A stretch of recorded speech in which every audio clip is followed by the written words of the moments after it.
porque o menino nos nasceu, um filho se nos deu, o governo está sobre os seus ombros, e o seu nome será Maravilhoso Conselheiro, Deus Forte, Pai da Eternidade, Príncipe da Paz. Essa mensagem, que é tão antiga, que foi dita nos tempos, ou dita pela boca do profeta Elias, em, sei lá, cerca de 800 a.C., que a época do profeta tinha como prefiguração possivelmente o filho do próprio profeta, porque no capítulo 8 ele fala que Deus deu uma ordem para ele, que ele fosse, que quando ele tivesse um filho, esse menino ia se chamar Emanuel. Ele está dizendo o seguinte: ó, você está vendo aí que essas coisas vão piorar, mas vai ter tanta vaca nos pastos e tanta abelha que vai produzir manteiga e mel. Vai ter açúcar, vai ter leite, vai ter suprimento. Né? E aí o Isaías fala no capítulo 8, eu fui ter com a profetisa, né? Traduzindo, fui fazer amor com a profetisa, e ela concebeu e deu à luz um filho. Aí esse menino cresce, é conhecido como Emanuel, e acaba que esse Emanuel, ele acabou virando símbolo de Jesus. Por isso que em Isaías capítulo 9, o texto toma contornos proféticos, porque ele não está falando mais do filho dele. Ele está falando agora do que esse menino significaria no futuro. E o que o menino significaria no futuro é o que o menino também já significava naqueles tempos. Vocês estão achando que está perdido a terra de Zebulon, a terra de Naftali, quer dizer, a parte norte de Israel, aquele povo que virou mistureba com gentios, com os altares do rei Jeroboão, com um monte de coisa que foi feita. Não vai durar para sempre a escuridão do povo de Israel. Não vai durar para sempre por um simples motivo. Um menino nos nasceu, um filho se nos deu, o domínio está sobre os seus ombros, e o seu nome será Maravilhoso Conselheiro, Deus Forte, Pai da Eternidade, Príncipe da Paz. São 4 expressões. Ele é maravilhoso conselheiro. Ele é maravilhoso conselheiro. É uma expressão. É maravilhoso conselheiro, Deus Forte, Pai da Eternidade e Príncipe da Paz. Então aquele menininho do Isaías era um símbolo de Jesus, de quando Jesus viesse. Por isso que um menino nos nasceu. E um filho se nos deu, porque o filho já existia desde os tempos eternos, desde antes da fundação do mundo. Nele tudo foi feito, nele tudo foi criado. E aí esse filho ia ser dado. Ia deixar de ser Deus na sua glória.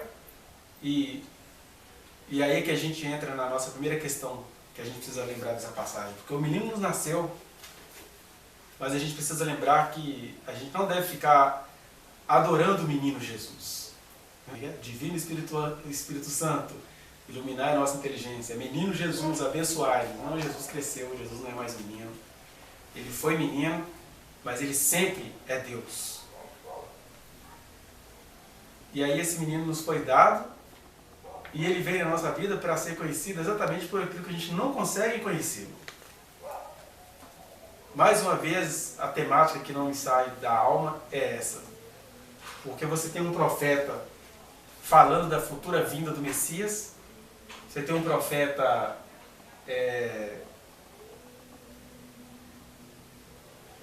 desde sempre querendo trazer para nós que há esperança, que Deus é santo, Deus é justo, Deus é Pai, Deus é amor, e a gente não consegue entender essa mensagem. A mensagem que a gente consegue entender é que Deus é fogo consumidor.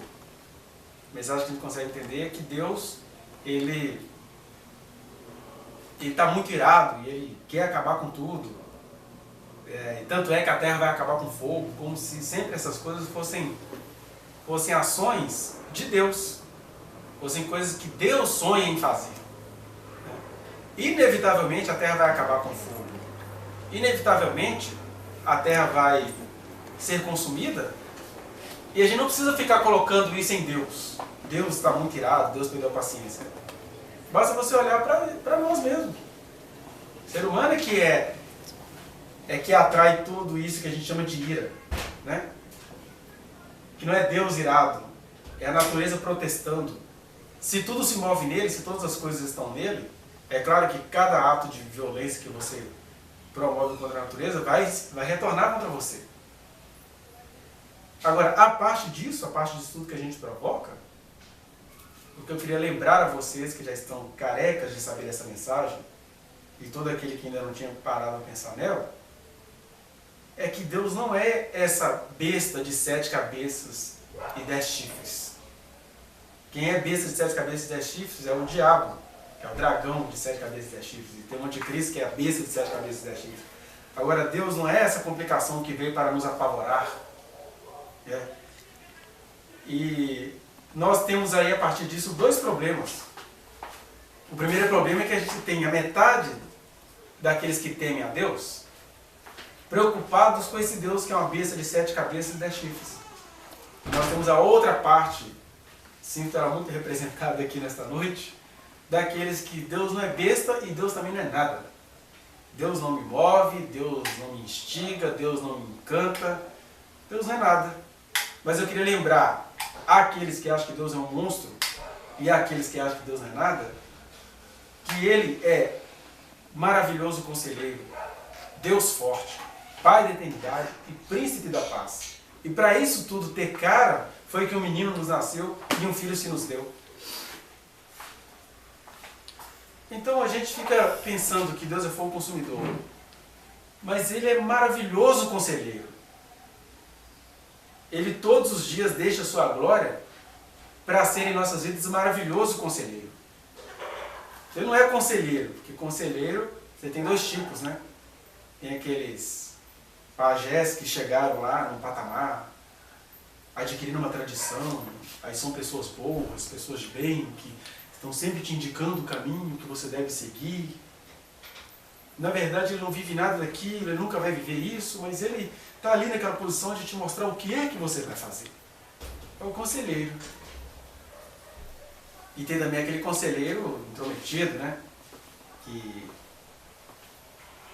está na sua vida para poder ficar determinando: olha, eu sou muito decepcionado, eu não esperava isso de você. Eu já estou, minha paciência já perdi. Porque eu estou muitos anos pagando preço, ensinando vocês o que tem que ser feito, e vocês não aprendem, um bando de cabeça dura. Deus não é conselheiro. Deus é maravilhoso conselheiro.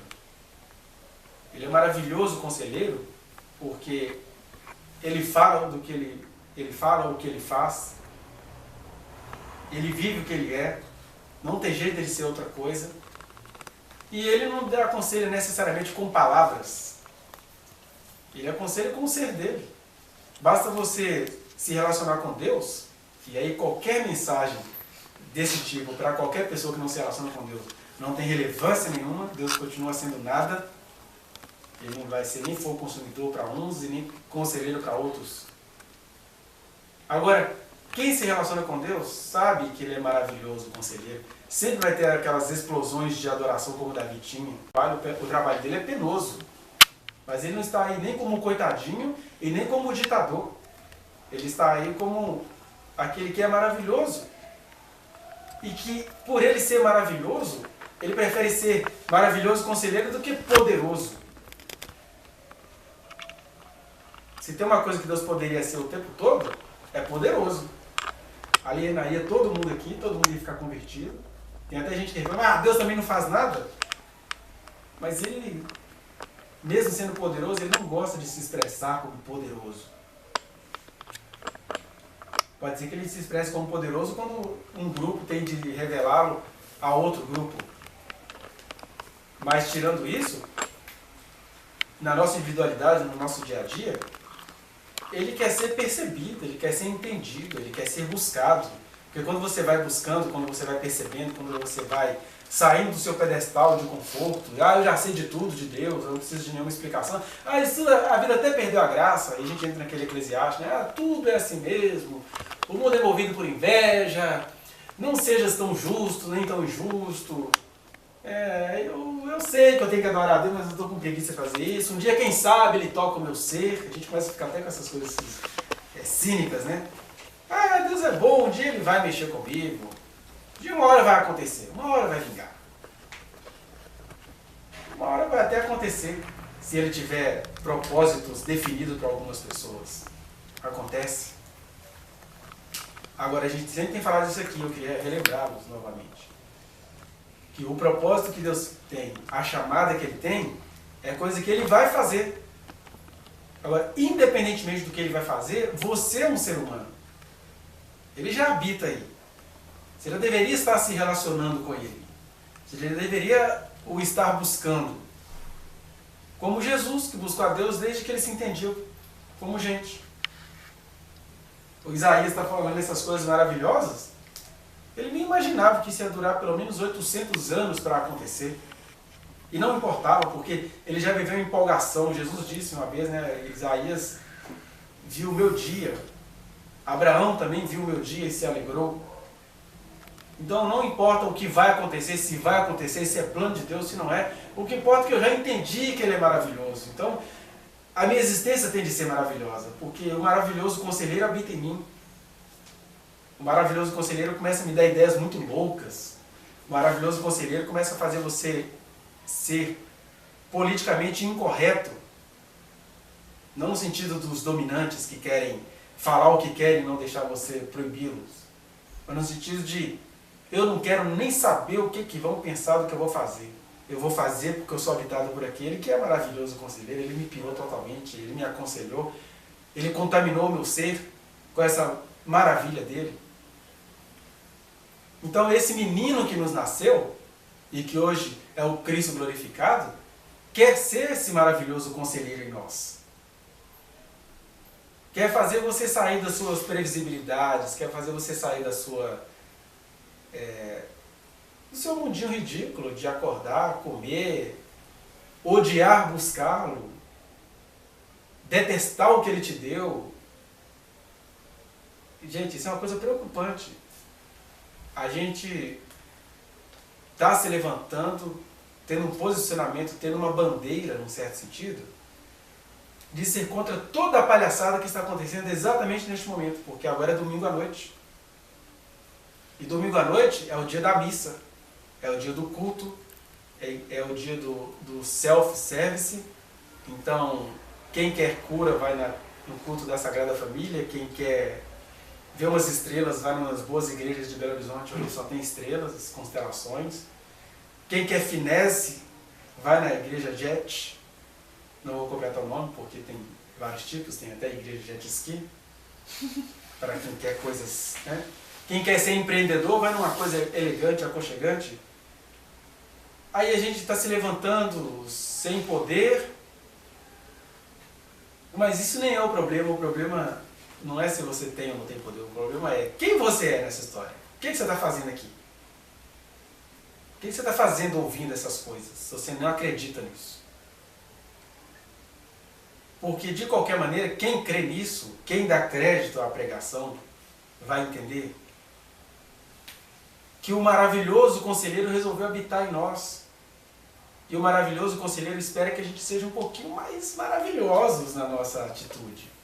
Um pouquinho mais se deixando levar por aquilo que Ele nos deu. Ah, e o que Ele me deu? Não entenda, você já está entendendo coisas demais, já entendem de muitas coisas. Tem que começar mesmo se deixar levar por aquilo que você já entendeu e começar a buscá-lo, começar a levar essas coisas a sério, começar a buscar dele assim, o Senhor precisa ser maravilhoso em mim. Eu não estou perguntando se é chegado o dia e a hora, a gente fica muito preocupado com o dia e com a hora, com quem virá ou com quem não virá. E você? O que você é nisso? Porque quando cada um aqui for a personificação desse maravilhoso conselheiro, ele vai começar a ser pessoa maravilhosa.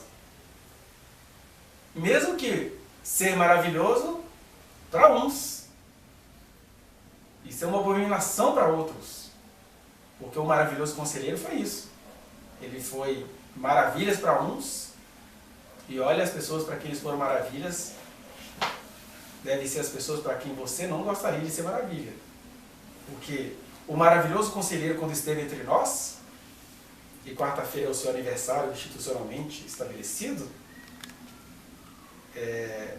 o maravilhoso conselheiro, ele realmente andou com os pobres, ele andava com mulheres de má reputação. Elas não eram más, mas a visão que se tinha delas não era boa. E possivelmente por isso ele teve que ser solteiro para poder ficar livre para ser todas essas coisas, né? Mas ele que teve que ser solteiro para ficar livre para viver essas coisas, espero que aqueles que viveriam no século XXI, com todas as dicas políticas, ideológicas, filosóficas, sociológicas, que eu vejo que a crentalhada é inimiga da ciência, quando a ciência deveria ser o nosso instrumento. Não a cientificidade, a metodologia, aquelas regras acadêmicas, mas esse conhecimento que a gente teve, que deixa biólogos se tornarem ateus, psicólogos sociais se tornarem militantes tão apaixonados com a vida que têm raiva de Deus, ou filósofos que amam tanto os sófos, que abominam a verdade que criou toda essa sofia. Se eles andam assim, se eles vivem assim, se eles tiveram que se divorciar de Deus para produzir esse conhecimento, você que é habitado por esse maravilhoso conselheiro, deveria pegar isso tudo como um instrumento. Não para ficar em conflito, né? Tem uma colega na internet que ela está numa crise, porque como que ela vai fazer para fazer psicologia, sendo que ela crê em Deus? Gente, que conflito é esse? Eu nunca tive esse conflito. Agora, quem anda com Jesus, quem anda com o maravilhoso conselheiro, vai usar isso tudo como um instrumento. Não vai criar psicologia cristã como a nossa irmã cabeça dura Marisa Lobo. Está virando Marisa Lobo mal. Não é isso. Mas o maravilhoso conselheiro que te habita começa a te mostrar outras coisas para além da ciência, mas não tira também a cientificidade do seu modo de agir. E ele espera que você, com essa maturidade toda, com esse entendimento todo que você tem, ao invés de ficar fazendo essa dicotomia, meu conhecimento está aqui, agora eu sou o pajé. Meu conhecimento está aqui, agora eu sou o padre. Eu acho engraçado os caras estudarem teologia, sei lá, 5 anos, especializarem em padre, não sei o quê, para ir cumprir uma estética, né? Meus irmãos, o Cristo, aquela coisa. Para não rir só do padre, eu acho também patético alguém estudar, ser doutor em divindades, que eu acho isso uma abominação. Isso é um palavrão, o cara ser doutor em divindades. Nós temos esse tanto de abominações espalhadas no nosso meio. O cara ser doutor em divindade, porque Deus agora, né, ficou estudável, e aí o cara sabe tudo de Deus. Então ele é Deus. Um ser humano que sabe tudo de Deus a ponto de se tornar doutor em divindades, um exímio pesquisador da divindade, é um cara que tem a especialização de entrar nas vísceras de Deus. E aí esse cara que se torna doutor em divindades, isso tudo para quê? Para ele passar a cobrar 6 mil reais para cobrar 1 hora de pregação, ou para ele chegar e falar assim, meu filho, eu estudei, qual que é o seu curso? Sempre se esquecendo que o maravilhoso conselheiro veio aqui à Terra, e não que ele não goste de conhecimento, mas para bater nessa nossa escravidão do conhecimento, ele chamou homens sem conhecimento. Pescadores da Galileia, ou homens de estirpe aparentemente corrupta, como Mateus, o cobrador de impostos, e andou muito cercado de mulheres. Lá vai Jesus e as suas mulheres, o Salvador das mulheres. É o sonho dele, acha que vai, coitado, não dá conta do Império Romano, vai ficar andando com essa mulherada aí. Dos religiosos aos intelectuais que ficam escrevendo os Dan Brown da vida, que faz aquela miscelânea de Jesus com os evangelhos apócrifos, e aí Jesus era gostoso, ele era profundamente humano, e profundamente humano significa ele teve um rolo com todas elas, que ele era muito humano, ele não resistia a nada disso, né? E ele só era o maravilhoso conselheiro. E qual é o grande conselho do maravilhoso conselheiro? São vários, eu posso citar alguns aqui. O conselheiro chega e fala, quer vir após mim? Quer vir me seguindo? Negue-se a si mesmo, toma a tua cruz e siga-me. Então negue sua vontade de estética, negue a sua vontade de ser correto aos olhos dos homens, negue o medo que você tem dos homens, negue a vontade que você tem de ficar rico com a sua bondade. Riqueza é um acidente, e olha, se ela vier, reparta com os pobres. Esse é o conselho do maravilhoso conselheiro. O maravilhoso conselheiro também fala que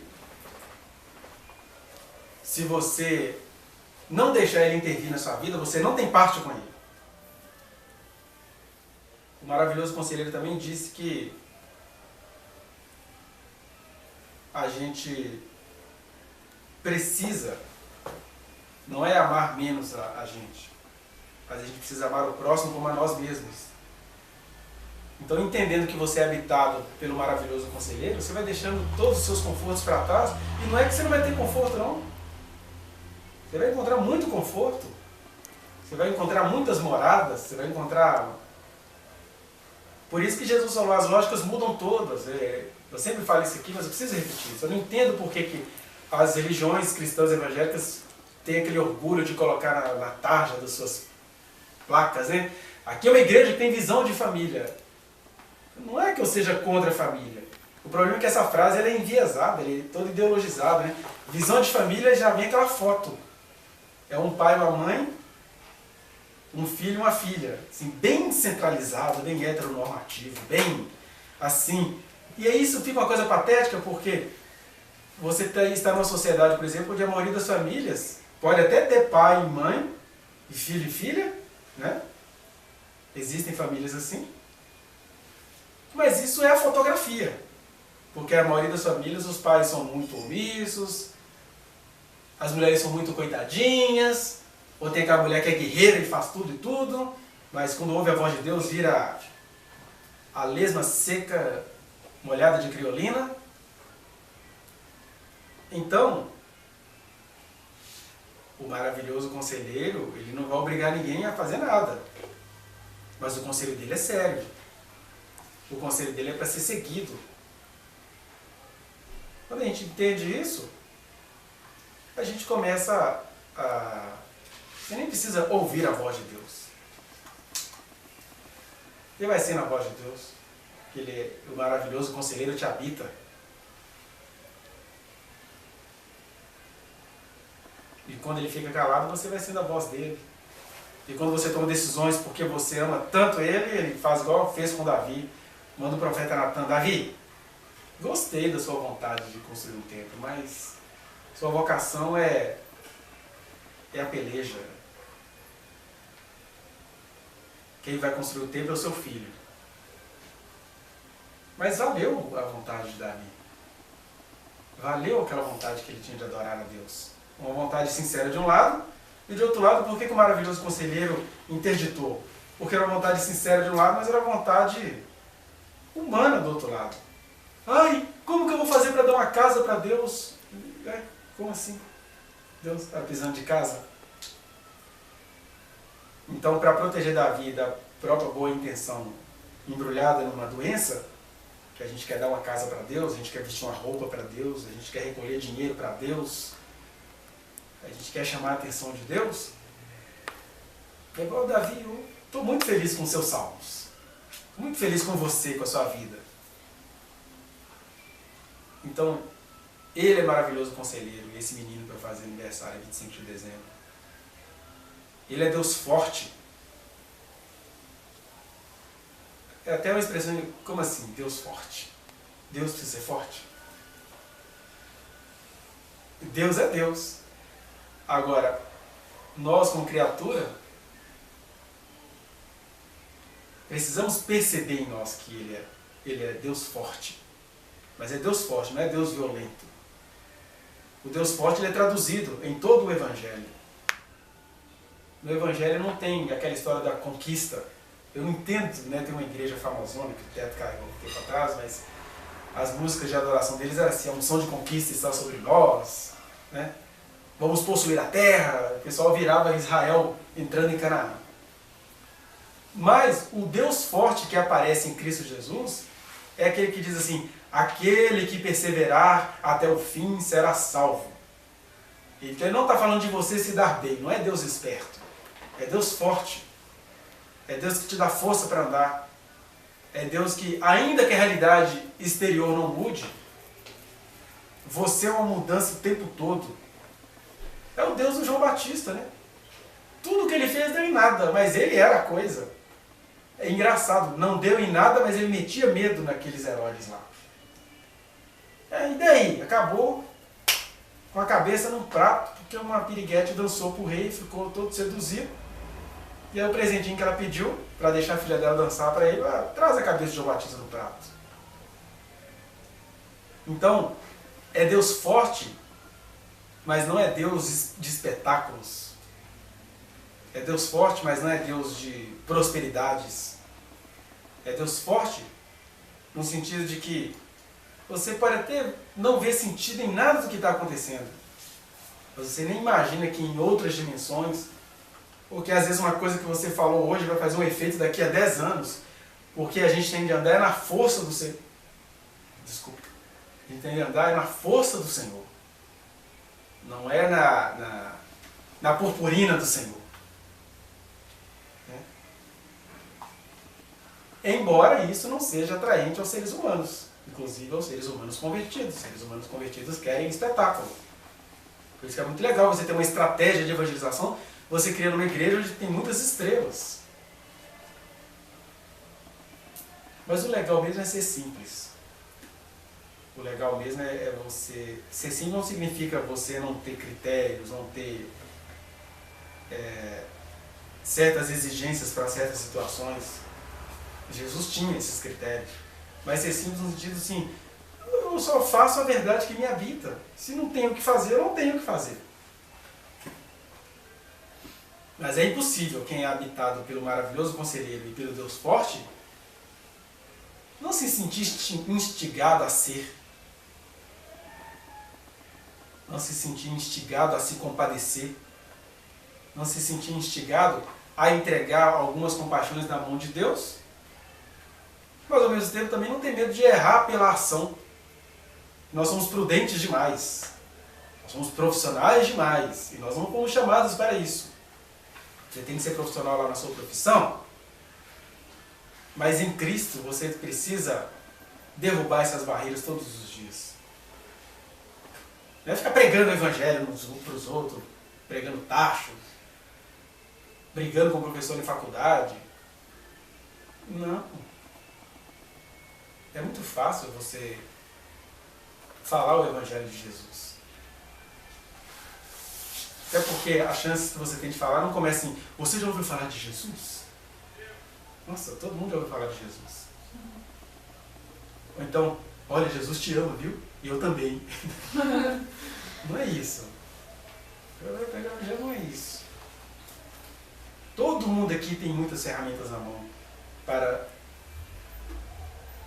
ser forte no dia a dia, como forte é aquele Deus forte que te habita. Então, Ele é maravilhoso conselheiro, Ele é Deus forte, não é Deus chato, não é Deus intruso, não é Deus intrometido. Ele é forte, Ele é persistente, Ele não é insistente. Insistente no sentido de até de cobrar, puxa, eu fiz tudo por você. Deus fala que o menino que nos nasceu, Ele é o Pai da eternidade.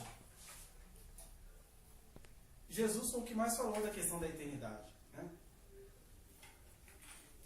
Então, maravilhoso conselheiro, Deus forte, Pai da eternidade. Jesus já chega e fala, olha, quem crê em mim tem a vida eterna. Quem crê em mim já passou da morte para a vida. Só no capítulo 6 ele fala isso o tempo todo, no capítulo 6 de João. E aí a gente já pensa em linearidade, né? Porque o nosso grande desejo é nunca morrer. Embora quando a gente vai pensar nisso com a nossa lógica terrena, como é que é viver sem ter uma chatice na vida, né?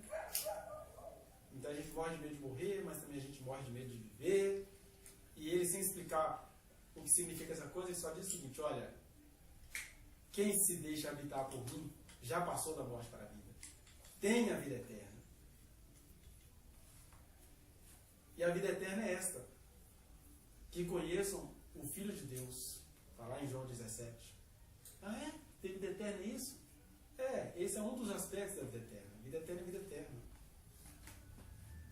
E vida eterna não é só no sentido linear, é vida intensa, é vida verdadeira, é vida que é vida. Talvez o grande tapa que todos nós precisamos assumir no nosso dia a dia é isso. Assim, gente, por que as coisas em mim não geram vida? Porque quem crê em Jesus, quem anda com esse maravilhoso conselheiro Deus forte, também anda com o Pai da eternidade. Ele é antes de todas as coisas e você passou a ser habitado por Ele. E tudo que Ele quer realizar em você, vai realizar. Veio para frutificar. Então a vida eterna é essa vida intensa. A vida intensa onde você tem amor, alegria, paz, longanimidade, benignidade, bondade, fidelidade, mansidão, domínio próprio. São coisas que você não consegue com comportamentalismo. A partir de amanhã eu estou me treinando para ter domínio próprio. Você nem treina para isso. Porque você é habitado pelo Pai da eternidade. Então a gente não tem que buscar nada? Você vai buscar a Deus. E buscando a Ele, você vai sendo levado na sua comunhão com Ele a buscar. Vai fazer uma comparação muito feia para a nossa moral cristã, intelectual. Mas o relacionamento com Deus é extremamente parecido com o relacionamento entre um casal que tem uma sintonia, que se amam, que fazem loucuras na intimidade. Você tem como ensaiar alguma coisa? Bem, quando for 9h20 da noite, você vai pegar naquela minha região, tá bom? Aí o crente se relaciona com Deus assim. Agora, casal que se entende direitinho, quanto menos programado, mais loucura é. Você não fica mais preocupado com o que você vai orar, qual o dia que você vai provar que você tem domínio próprio. Quando você vê, você já tem. Eu não posso contar coisas pessoais minhas aqui porque nossa mentalidade é muito católico-romana, mas eu sei com todas as minhas vísceras o que é ser liberto de um negócio. Eu ainda sou ser humano, tem muita coisa em mim que é mal trabalhada, mas já vivi o suficiente para ser liberto de muitas outras, que é você estar assim, cara a cara com a situação e falar assim, morreu. E nem foi efeito de Jerônimo. Certo, pulverizada, está liberto de Jesus. Agora, olha para o cigarro. Isso não é poder de Deus, isso é hipnose. Isso não é libertação, isso é manipulação. Com todo respeito à entidade de Jerônimo, mas a verdade é que o Pai da eternidade veio nos ensinar isso, que você não precisa ficar negociando essas coisas, elas acontecem, que tem sintonia, né? Tem sintonia, tem graça. A gente precisa assumir essa vida em nós, precisa parar de negociar com Deus o que Ele vai fazer, o que Ele não vai. A gente precisa ser autêntico com o nosso Pai da eternidade. Ele é o Pai da eternidade e eu já tenho nele a vida eterna. Então, maravilhoso, conselheiro, Deus forte, Pai da eternidade, para não falar de mais outras coisas, significa isso. Acabou a peleja para ser quem você já é. Só tem agora relacionamento, relacionalidade. Talvez as pessoas não consigam isso porque os casais não se relacionam muito bem, então a metáfora fica muito pobre e os casais jogam muito um com o outro, né? Tem aquela coisa do casal ama um ao outro, mas faz o joguinho. Hoje eu tirei o dia para ter ciúme, porque é charmoso ter ciúme. Charmoso ter ciúme. Ele ficou orgulhoso. Ele teve ciúme de mim. Aqui, ó, meu braço está roxo, porque ele me beliscou por ciúme. Não é esse o relacionamento nosso com o Pai da eternidade. O Espírito dele tem ciúmes de nós. Mas é ciúme, não é barraco. É ciúme porque ele é sensível, ele habita em nós. E a eternidade é essa, né? Que Deus, que estava em Cristo reconciliando consigo o mundo, também agora nos batizou com o seu Espírito e está sendo Deus em nós. Está sendo Deus através de nós.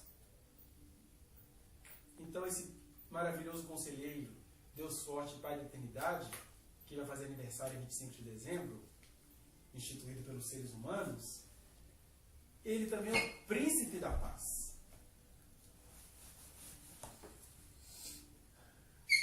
Ou Ou seja, não tem paz, não tem equilíbrio, não tem domínio se não for nele. E o príncipe da paz é aquilo que o apóstolo Paulo diz, né? Olha, se vocês já são justificados em Cristo Jesus, tende paz com Deus. Nem vou render muito esse assunto, porque já tem falado muito disso aqui. A grande crise dos filhos de Deus é que eles não têm paz com Deus. Por isso eles não conseguem ter mais nada. Daí as palavras de Jesus, não tem mais. Não tem mais, se quase significa assim, não tenho medo. Deixe de ser teimosos. Não tem mais. Porque se vocês não deixarem de teimar, daqui a pouco não tem mais. Acabou. Por isso há entre vós muitos fracos e doentes e não poucos que dormem. Porque como não tem paz, não participo do corpo e do sangue de Cristo de maneira digna. Porque a dignidade é você ter paz com Deus. E eu tenho que ter paz com Deus, não vou ter paz comigo? Eu, ser humano cheio de falha. Vou ter paz com o próximo, no sentido de que a gente faz com algumas pessoas. Ele é tudo para mim. Ele é tudo para mim. Aí já não tem paz com Deus. Porque quando você coloca qualquer coisa abaixo de Deus como tudo para você, acabou. Por isso que ele é o príncipe da paz. É que a sua paz tem um príncipe. A sua paz tem alguém aonde você vai se referendar.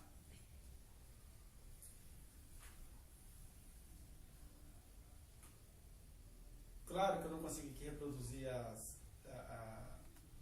alegria, a intensidade do profeta Isaías, que estava falando isso em profecia.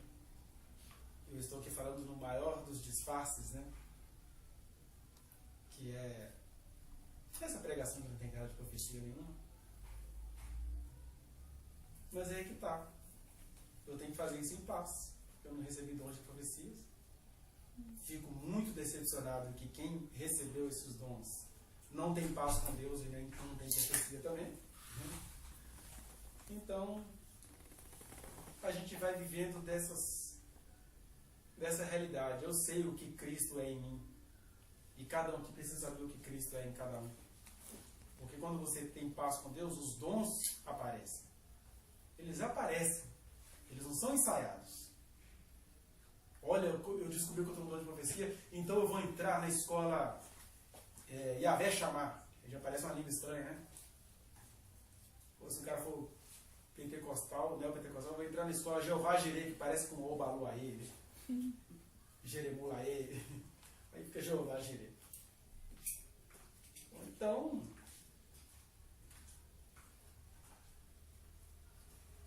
qualquer outra dessas coisas que nos ajuda a ficar disfarçado, né? Mas quando você tem paz com o Senhor, com o príncipe da paz, os dons brotam. Quando você assume que o Pai da eternidade te habita, os frutos são o que são fruto. Eles brotam também. Os dons têm a ver com a nossa atuação comunitária, mais externa, digamos assim, e o fruto tem a ver com o seu caráter, com aquilo que você é. Olha, eu não sei se é diferente. Eu tenho uma crise pessoal fortíssima, se eu for pensar nos homens. Né? Porque eu podia ter uma estética de pregação. Tem várias aí. Podia pregar para o espelho, para chegar aqui hoje e chocar vocês. Mas eu não consigo fazer isso, velho. E para falar a verdade, eu não tenho nem vontade, porque, sem querer dar onde de Jesus, esta ordem eu não recebi do meu Pai. O meu prazer é estar em sua casa, como diz a canção, tanto quanto o meu prazer é ser esquisito de papai. Mesmo que essa esquisitice vai me render uns 70 anos falando para o deserto. Não foi o primeiro, né? Nem seria o último. Porque fruto é isso, é você ser o que você é. Virar macaco de circo, tadinho. Ou virar palhaço. Gostei de uma vez um pregador usar esse significado da palavra hipocrisia, porque hipocrisia é máscara, e a gente esquece que palhaço também é uma máscara, né? Das assustadoras possíveis, né? E ele falando que quando Jesus xingava os caras de hipócritas, ele queria dizer palhaços! Porque tem aquela hipocrisia das boas obras, do cara que não faz nada, que é ilibado. As pessoas falam, eu nunca vi uma palestra como essa, que homem bom. E tem aquela hipocrisia da palhaçada mesmo. Os caras, a palhaçada. Aí Jesus chama todo mundo de hipócrita. Não que não possa existir pessoas palhaças por natureza, existem. Né? Mas quando você pega a palhaçada como sua estética, aí é hipocrisia de palhaçada mesmo. Então quando o Pai da Eternidade te habita, você vai ser o que você é. Quando o Deus forte te habita, também você não vai ficar preocupando com o que deve ser. Você vai sendo, porque você é forte como o Deus forte que te habita. É aquele Deus que fala, eu sou o teu Deus que te tomo pela tua mão e te digo, segue, vai. Não é para ver nada, é para me seguir. Eu preciso ver alguma coisa se eu estou andando com Deus? Eu preciso ver alguma coisa se eu estou andando com Deus? Por que uma pessoa que anda com Deus está querendo ver alguma coisa? Eu falo assim, alguma coisa das nossas necessidades pessoais, né? Por isso que não dá a prosperidade dos homens da palavra uma outra coisa. O Abraão, por exemplo, ele ficou rico, mas quem prestou atenção na riqueza dele foi o bispo Macedo. O Abraão, o tanto que ele tinha de riqueza tinha problema, mas nada disso tinha importância para ele, porque ele recebia a visita dos anjos, fez bolo com anjo. Então, se era rico, se não era, dava era mesmo. O Jó, que perdeu tudo, ele estava todo emperebado, todo carcomido, se coçando com caco de telha, e reclamando de tudo, mas ele está assim, olha, se Deus resolveu que fosse assim, o que eu posso fazer? Ele não precisava ver mais nada. Até porque, mas isso ia acabar virando uma necessidade com o tempo, mas é verdade, eu não preciso ver mais nada, porque aquele que conhece as minhas limitações e me habita, ele providencia para que eu não morra blasfemando. Foi o que aconteceu com Jó. Quando Jó falou com as palavras dele, que não tinha solução, mas para ele Deus era Deus e acabou, está ficando um Deus esquisito, um Deus chato, mas ele é meu Deus. Ele é o meu Deus, não tem outra saída. Aí Deus lhe aparece no meio do redemoinho. Ele restaura a sorte. E não foi assim na mágica, como o texto bíblico parece dar a entender, mas foi no processo.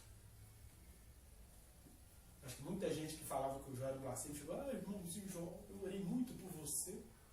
Aí como eu intercedi. Só não pode contar para ele que tipo de oração que a pessoa faz assim, Senhor, eu estou muito agradecido, porque aquele miserável que lavava os pés no leite, metido a besta, agora está lá experimentando a derrota. Mas eu orei muito por você, viu, irmão Jó? Mas também problema de como que a pessoa orou. Porque quando você anda com Deus, você tem que procurar mais o quê? Isso parece muito com a mente pequena. Mas aí depende das suas questões psicológicas pessoais, porque para uns isso parece mente pequena, parece que assim, ele não vai lutar por mais nada porque ele anda com Deus, e para outros parece mente psicótica, né? O cara está achando que anda com Deus. Mas deixamos as nossas análises humanas para lá, porque todo aquele que o Pai me dá vem a mim, disse Jesus. Então, se você foi alcançado por essa revelação, se isso é psicose ou se isso é mente pequena, deixe isso para as pessoas avaliarem. Vai sendo você. Porque não tem coisa melhor do que você ver as pessoas seguindo o caminho delas, mesmo sem te atribuir nenhum tributo, porque eu vou ganhar tributo por quê? Não é Deus habitando em mim? O tributo é para Ele. Né? Claro que nós somos seres humanos medíocres, cheios de necessidade, queremos ouvir alguma coisinha. Que legal! Meu amigo, que bom! Mas ainda que as pessoas se tornem suas inimigas, é como Deus derrama chuva sobre os justos e injustos, e sol sobre os justos e injustos, e tem um monte de injusto que com a chuva que recebe de Deus, e com a inteligência que recebe de Deus, com tudo que recebe de Deus, faz verdadeiros movimentos para zombar da cara dele. Mas ele é Deus forte.